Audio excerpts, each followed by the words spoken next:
to our next video interview. I'm really excited today to have Dr. Eric Ong with us. Hey guys. This is Dr. Ong, Eric. Dr. Ong is a pediatrician here in Red Deer, and today is going to talk to us about all things pediatric bowel and bladder dysfunction.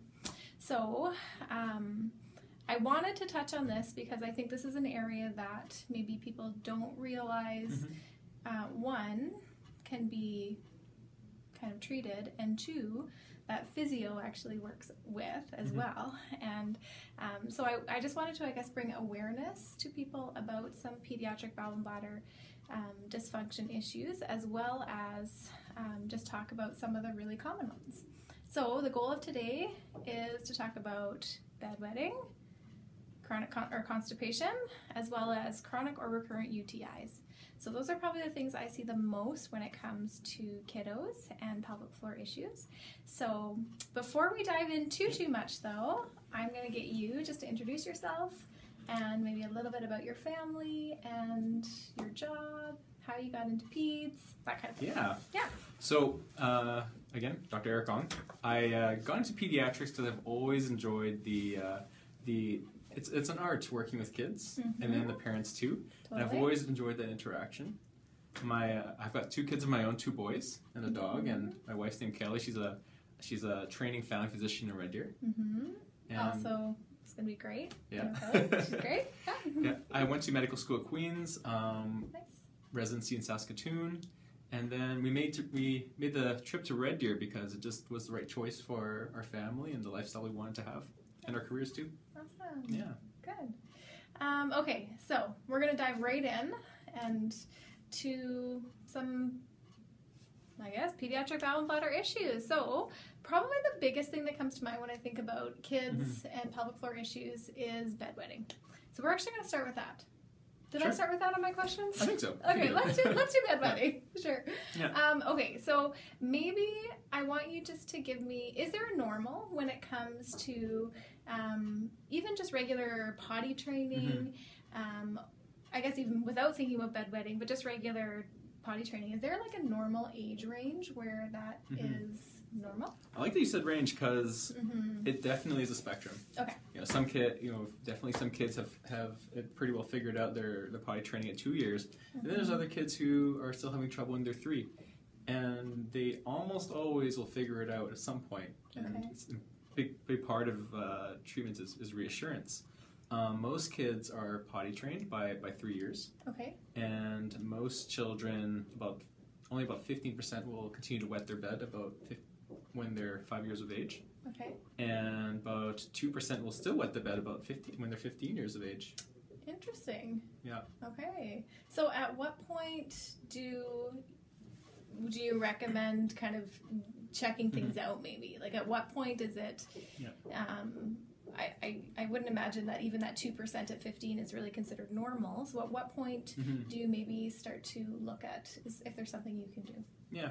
So it's we don't actually diagnose what's called primary nocturnal enuresis, which is bedwetting at a late age until they're at least 5 years of age. Okay. And having about 2 accidents a week. Okay. Right. So if you're having 1 accident every about a month or so, actually you're pretty good with your bed, your potty control.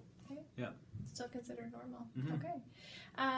Can you maybe dive into a little bit about why, if we're thinking kind of past 5 years old, or maybe a sudden onset of bedwetting, and what could be an issue or contributing factor to why that happens? Yeah. Yeah. It's important to separate the two that you said. One is the ones who have always wet the bed. Okay. And those are actually a little bit less concerning. Okay. From the ones who have been dry for maybe 6 months and then started wetting the bed more. Okay. But let's go to the first one you mentioned. Sure. The ones who've always wet the bed.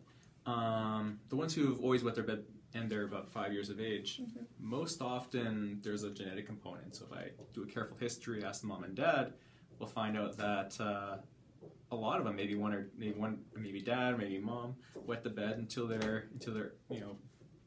9, 10, maybe even early teens sometimes.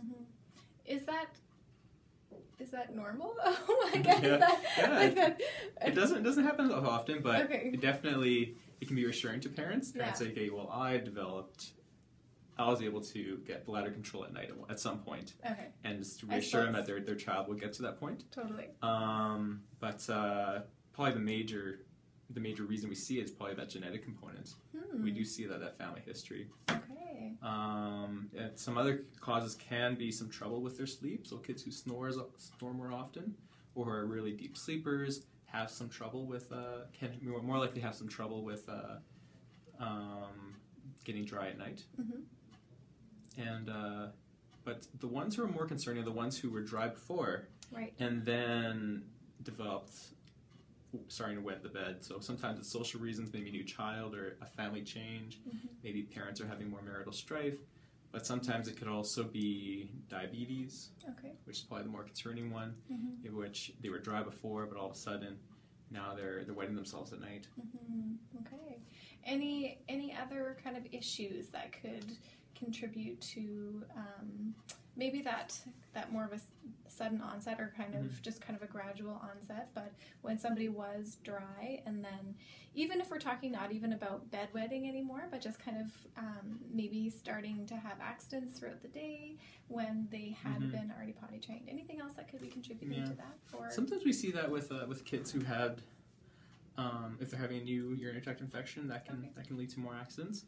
The one concerning reason could be if they're having some neurological issues, like with the way that their brain is controlling their bladder, and it can happen with their bowels too, where they have where they might have never been constipated, and all of a sudden they start developing constipation. It's like nothing else changed in their in their lives. Parents are wondering why. Sometimes that can be a cause too. Constipation. Or did you say? So if they were to develop like a neurogenic bladder, yes, totally. Yeah, and they can have some stool retention. They can have issues that way too, and that's more concerning for sure. Yeah. So I guess just I'm recapping, and I'm thinking about me as a mom, and you can think of you as a dad. And when your kids are wetting the bed, kind of later into childhood, so not just like a baby toddler thing, but beginning to get into childhood. Is there anything that they can do? Because as much as it could be still within the realm of normal, you kind of get to a point where it's just old news, and you're just like, I'm feeling pretty done with this, getting up every night. And is there any kind of strategies that you can recommend to parents? Yeah, for sure. Or like where do they go from there? Yeah, for sure.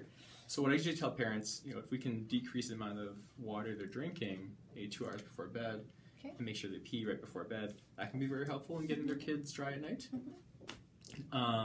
There are some medications which I don't usually prescribe very often. One of them is an antidepressant called imipramine. We don't really know exactly how that works with controlling their dryness. Another one that's probably the most common used medication would be something called DDAVP, which is essentially it's a hormone that's manufactured. And if we give it to the child, and it usually dissolves in their tongue, it's absorbed into their body, into their bloodstream, and it actually tells the kidneys not to make urine, which can work very well. You have to work up on the dose till they get dry. But there are some risks with that too, because if they can't make pee and they're drinking water afterwards, it can lower their electrolyte levels in their blood, which can be concerning. Yeah, definitely. So I don't like to use it on a routine basis. It would be for maybe the child who wants to go to summer camp, or wants to go for sleepover and is embarrassed about wetting himself. I think that would be the main role for that medication for me. There's the only one that has had a lot of really good success is the bedwetting alarm. Okay. Yeah. Do you want to talk a little bit about the bedwetting alarm? It looks a lot like a pair of underpants with a device attached to it. It senses the first drops of pee that the child's making, and there's almost always a loud alarm associated with it. Some of them also have a built-in buzzer for some kids who don't wake up even with the loud alarm. And there's about a 75% success rate after about 2 to 3 months if you use it religiously every single night. Probably number one reason that parents stop using it is because it's so loud. Okay, so it's not just waking the child up, it's waking everybody up. Everyone's up. And then usually it's not so bad that the kid falls back asleep perfectly, but the other kid, the baby who they're trying to sleep train at the same time. Not going well. No. Okay, that's noted. Okay, but some good options there, for sure. Okay, let's talk for a second about, we're going to switch gears a little bit and talk about recurrent UTIs and constipation. And I'm going to put those together because sometimes there's a little bit of a link. I guess let's talk about constipation first. I think, can you talk to us about what a normal kind of bowel routine or normal kind of bowel voiding should look like when it comes to kiddos? Yeah, there's a lot of variability, just like with the peeing too, and how do kids get dry. But most kids pee about 4 to 6 times a day. Okay. And most children stool 1 to 2 times a day. Mm-hmm. That's the vast majority of times. Yeah. Now, there's some people stool more, some people stool less, sometimes every second day. Mm-hmm. But it should always be painless. It shouldn't be overly hard. Mm-hmm. They shouldn't have to work really hard at it. Mm-hmm. And then the voiding, it definitely should be pretty effortless. Right. Yeah, especially as kiddos.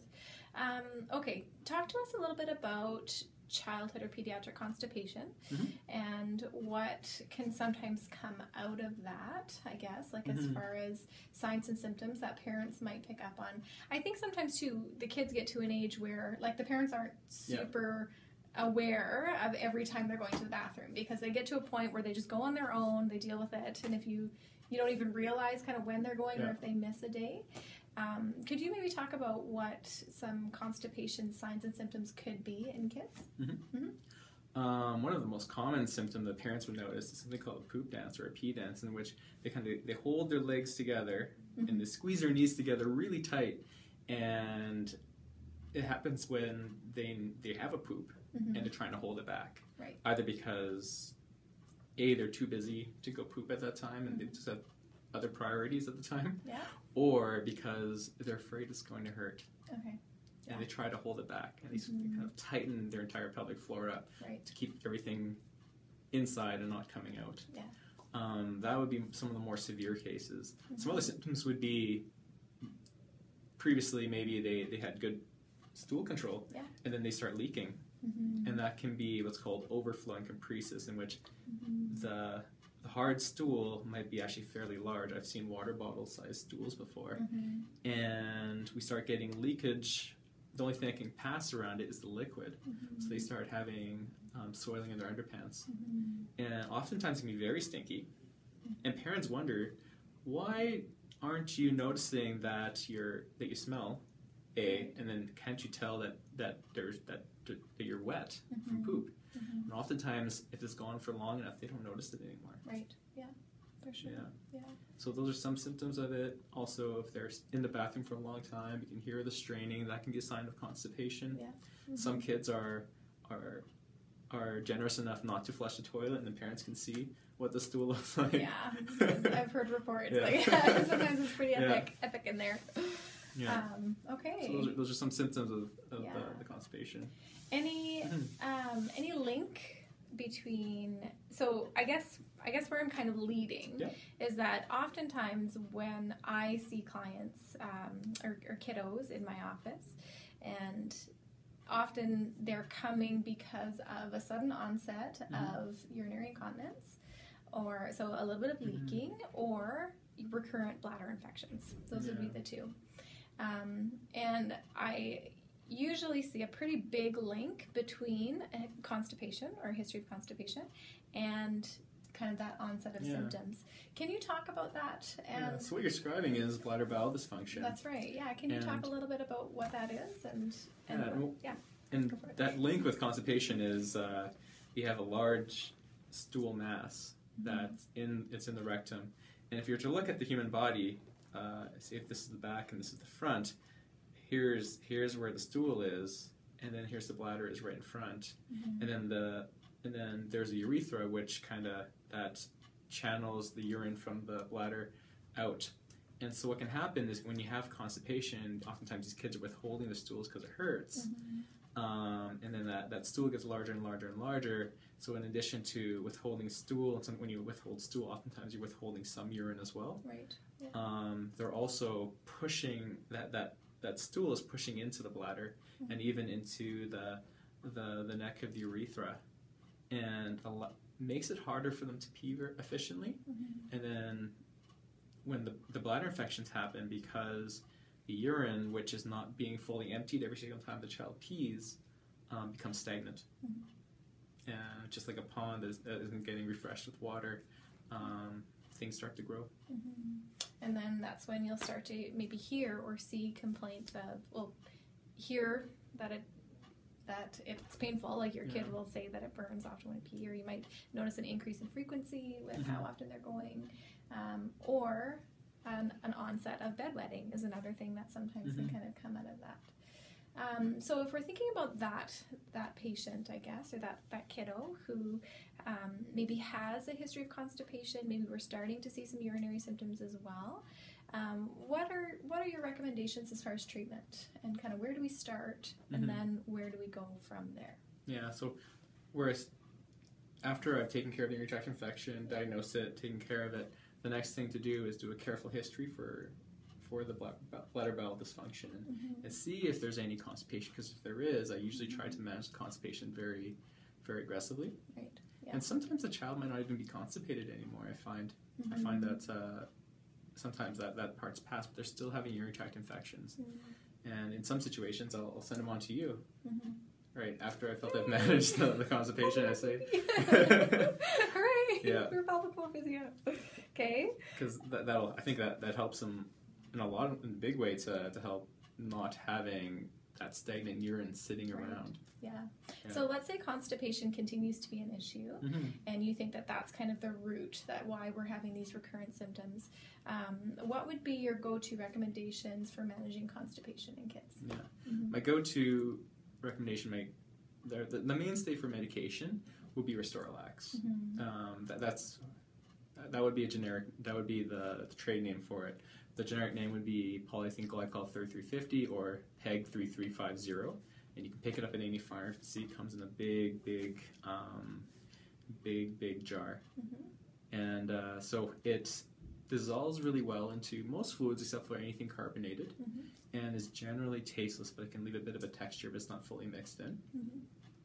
What it does is it helps soften the stool, and what it does, it retains water, keeps the stool soft, and allows that bowel, which might have maybe normally would have been about this big, has become up more like this.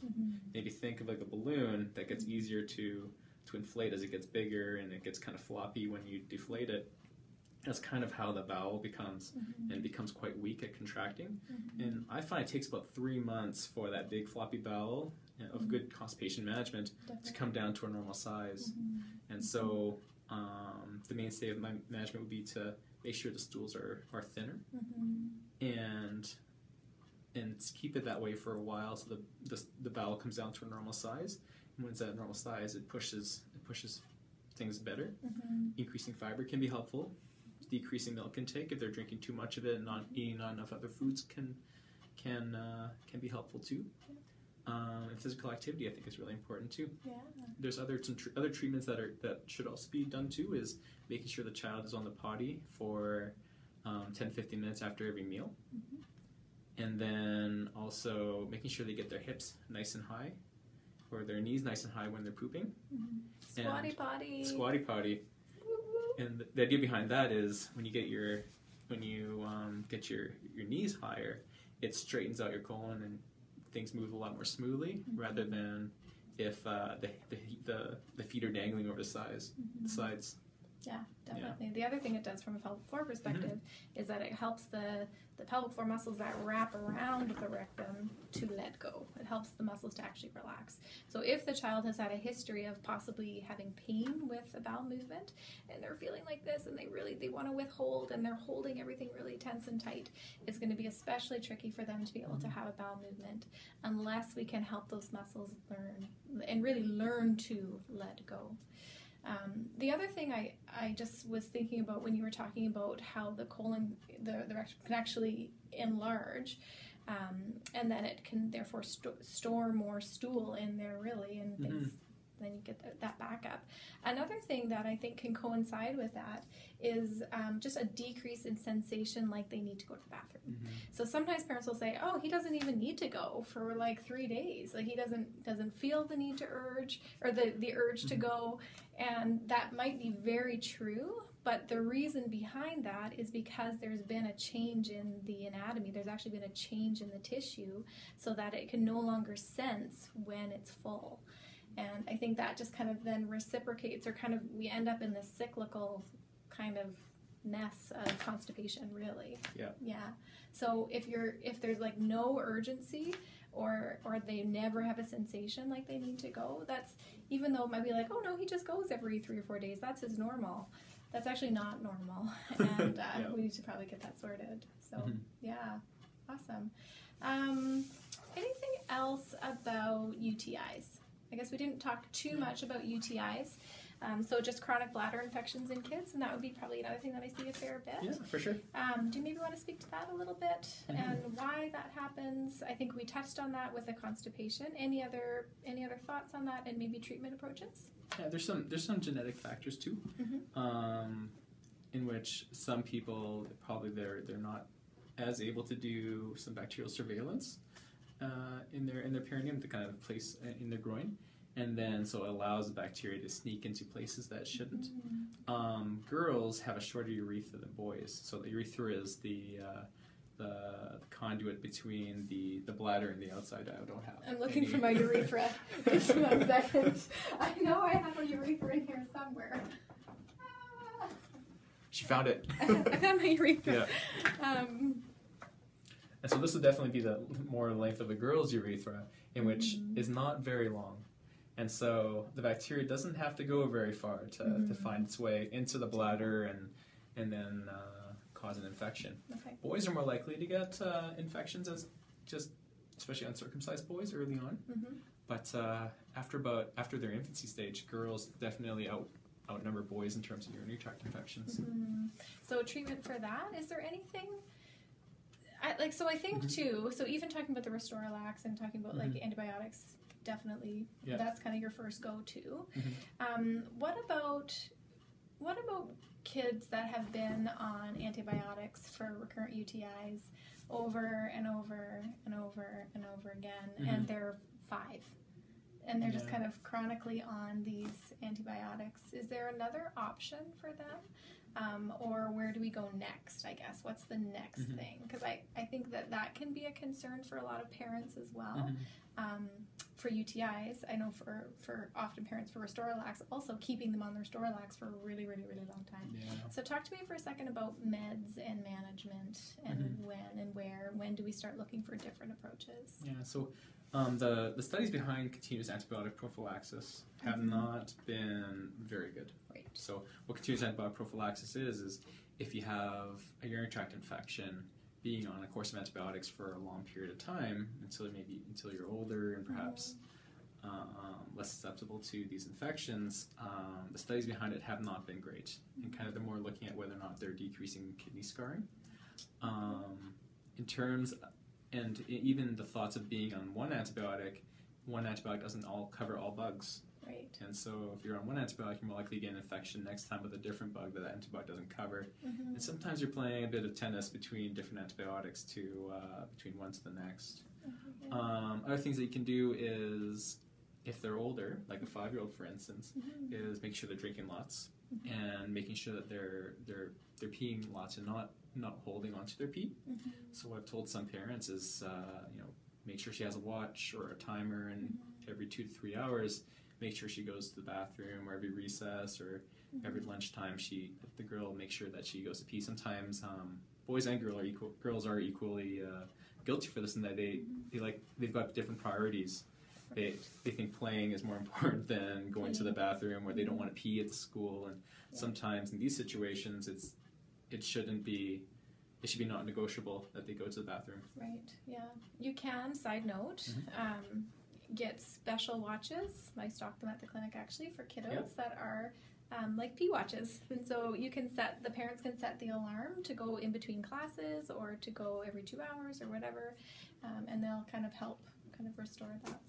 Anyway, side note. Okay. Anything else you wanted to add to that? No. Do you have anything else? That was. Yeah. I think the only other thing, I guess, that I wanted to just make sure that we talk about is when kind of more of these conservative management options aren't probably the best option. So when we see, is there ever a time when we start to see like these sudden onset symptoms that it actually means we really need to get something medically managed? And kind of what would that look like, and what are those conditions? No, so for example, the kids who have done something for a long time, usually they're not as concerning as you're getting, but when it happens suddenly, that's more concerning. So, for instance, a child who has been dry all during the daytime, all of a sudden is wetting himself during the day and probably also wetting himself during the nighttime. Could be diabetes, or the child who all of a sudden wets himself and there's nothing that triggered it, and there's no good reason for it. And perhaps also is having some problems with his balance and his coordination, his walking, could be having some spinal cord issues. And those ones, patients who have issues like that, I usually see them in my clinic within a week, if not sooner, right? As soon as I can, because those can be very concerning. For sure. Awesome. I don't think there's anything else I wanted to ask. Let me just quickly look at my notes. I think we talked about that. I think that's about all. Yeah. So I guess any questions, bring them on, and if I can't answer them, I'm going to refer you to see Dr. Ong, or else I'll email him and get him to answer them. But I know that this, I guess, it's an area that every single parent at some point is going to have questions about their kids' bowel and bladder function. So I really appreciate you taking the time to talk to us and send us your questions, and I guess that's all. Yeah, so thanks so much. Thanks for having me. Yeah.